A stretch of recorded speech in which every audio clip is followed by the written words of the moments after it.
Hey gamers, Maniac here with GameAccess.net with Memories of Maniac.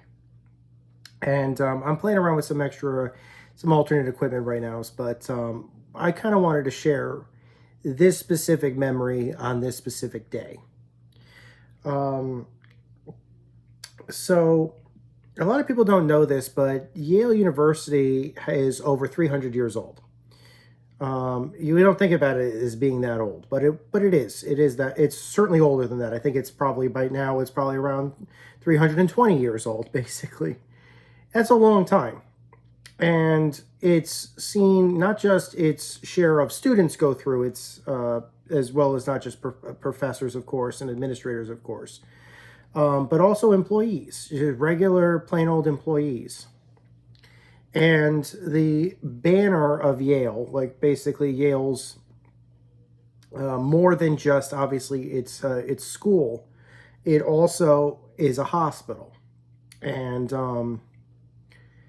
that is relevant to this conversation because when I was growing up, my mother worked for Yale. Specifically, she worked in the Yale hospital.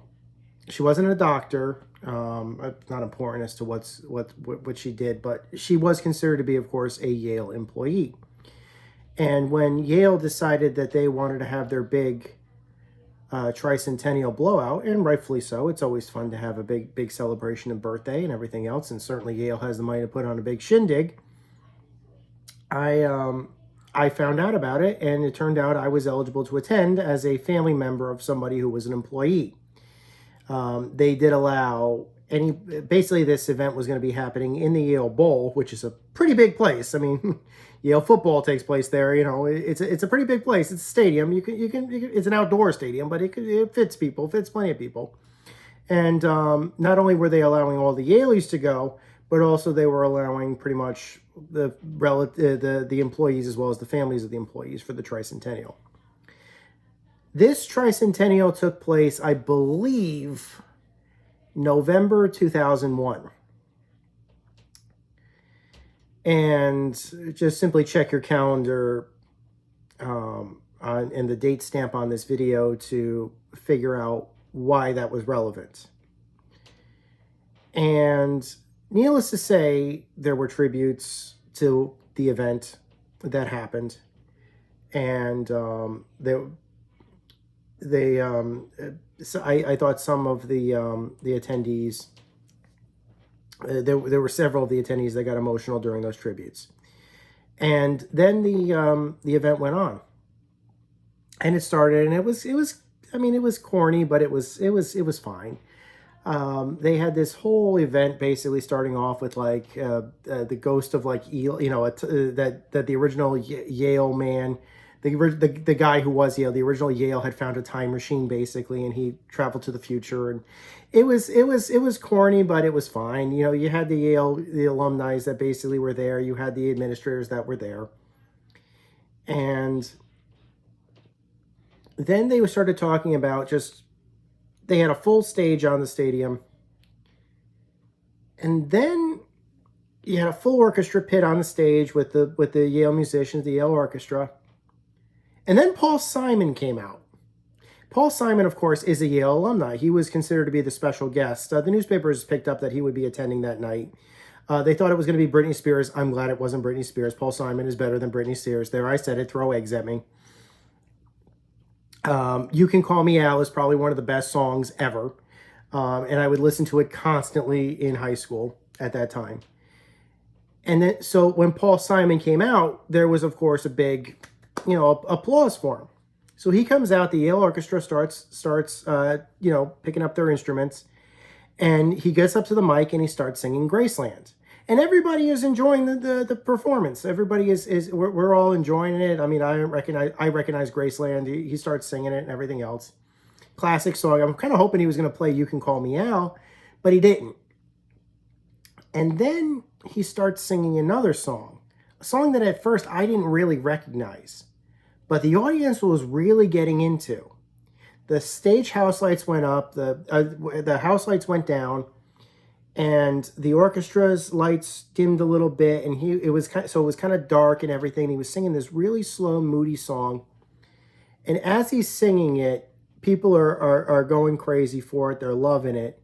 All the Yaleys who were sitting in one specific section of the bowl. Imagine the bowl is like one big, kind of circular thing. They were sitting off on the side in one section, so there was like a sliver basically. And when you looked over to that sliver, it was bathed in lighters. This was before cell phone lights and everything else. And the Yaleys, even though we were told not to bring fire into the building, which many people, it was ignored. All the Yaleys had their lighters out as fire tributes, basically. It was just the most amazing sight I'd ever seen of that one sliver of light, of fire all on that side. And the song finished and the event concluded. And for at least a good, probably 18, 19 years, I didn't really think too much of it. I thought it was a great show, but then the show ended and that was the end of it. I did not get a chance to see the Counting Crows. The unknown camera person did. I was still mad about that to this day. Really wish I could have seen the Counting Crows concert, but I wasn't eligible to see that, unfortunately. But, and I couldn't sneak into that one. But anyways, I didn't think anything of it for like, I get at least 18, 19, 17, 18 years. And then I turned PBS on, or PBS happened to be on.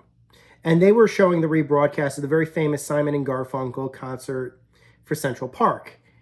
If you haven't seen it, watch it. It's one of those staple concerts.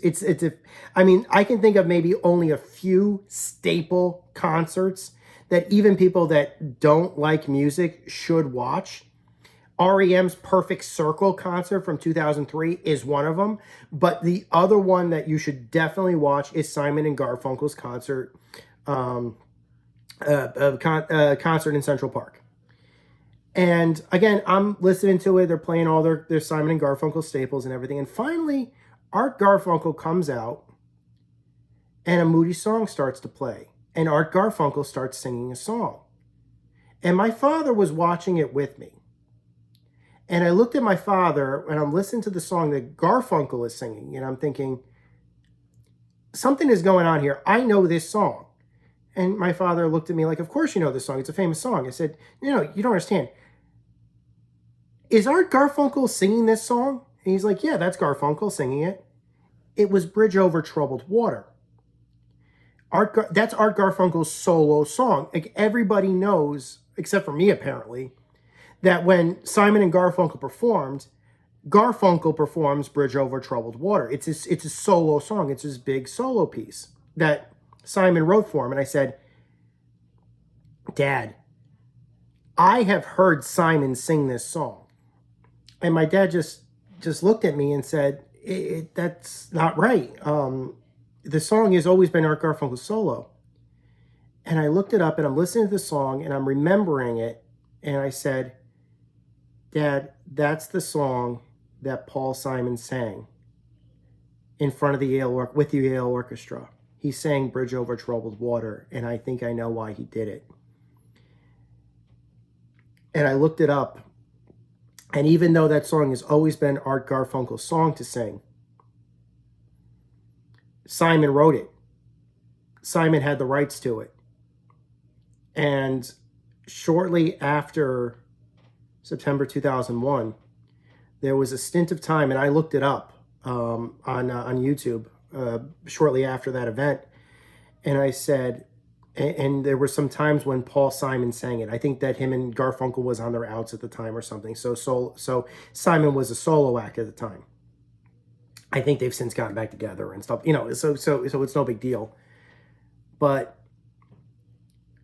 I had seen something apparently I realized 20 years later that I had seen something pretty special that not too many people could say that they had seen.